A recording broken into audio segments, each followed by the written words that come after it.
नमस्कार, मी वर्षा तुम्हा सर्वांचं स्वागत करते। तर आज आपण चक्रीची भाजी बनवणार आहोत। सुकी भाजी बनवतात ह्याची। काही भागात याला कलिंगड बोलतात, काही ठिकाणी याला चक्री बोलतात। आता तुमच्या भागामध्ये काय म्हणतात नक्कीच सांगा। काशीफळासारखं हे फळ असते बघा, छोटं म्हणजे काशीफळापेक्षा थोडं छोटं असते आणि ते त्याचे आपण असे तुकडे केलेले आहेत। म्हणजे याचं साल न काढता मी बारीक कट करून घेतलंय, धुवून घेतलंय। अगदी कमी साहित्य लागतं या भाजीसाठी आणि मस्त लागते ही भाजी, चमचमीत अशी होते। तर आता आपण या कढईमध्ये थोडंसं तेल घेणार आहोत। कमी तेलामध्ये ही भाजी बनवत आहोत आपण। तर आता अगदी थोडंसं तेल घेतलं आहे मी कढईमध्ये आणि त्यामध्ये बारीक चिरलेला कांदा टाकायचा।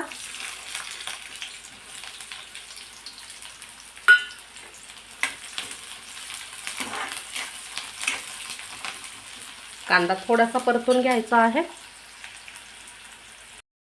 कांदा थोडासा परतला, आता यात आपण आलं आणि लसूण टाकणार आहोत, असा थोडासा जाडसर वाटलेला।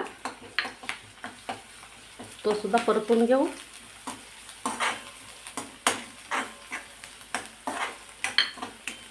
आलं लसूण परतलं, यामध्ये टाकू आपण हळद, लाल मिरची पावडर। मिरची पावडर तुम्ही तुमच्या आवडीनुसार कमी जास्त घेऊ शकता। घरगुती मसाला 1 चम्मच। अगदी कमी साहित्यामध्ये इतकी चवदार भाजी होते ही, तुम्ही नेहमी बनवाल अशी ही भाजी आहे।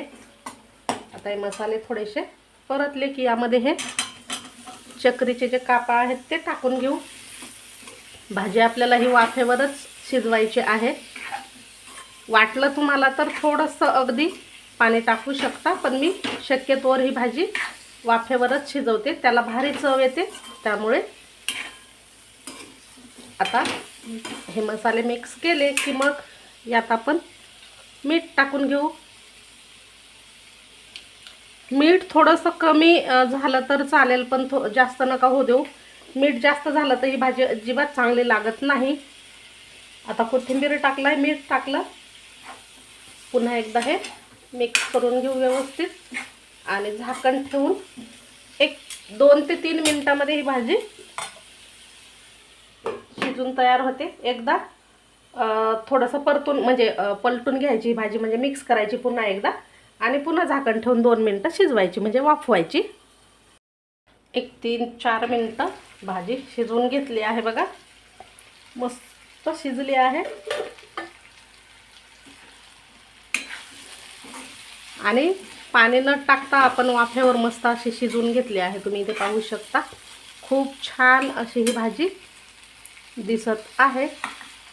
तर आता आपण यावरती कोथिंबीर टाकून घेऊ थोडीशी अगदी, कारण आपण यात जास्त मसाले सुद्धा टाकले नाहीये। तर कशी झाली ही चक्रीची भाजी नक्कीच कमेंट करा। व्हिडिओ आवडला तर लाईक करा आणि हो, चॅनलला अजून सबस्क्राईब केलं नाही तर चॅनलला सबस्क्राईब करा। भेटू अशाच छानशा नवीन रेसिपीसह। मस्त तुम्ही ही भाजी डब्यालाही देऊ शकता किंवा घाईगडबडीच्या वेळी सुद्धा बनवू शकता आणि पौष्टिक आहे, खूप छान लागते। भाकरी बरोबर, चपाती बरोबर किंवा वरण भातासोबतही तुम्ही ही भाजी खाऊ शकता अशी आहे। नक्की करून पहा।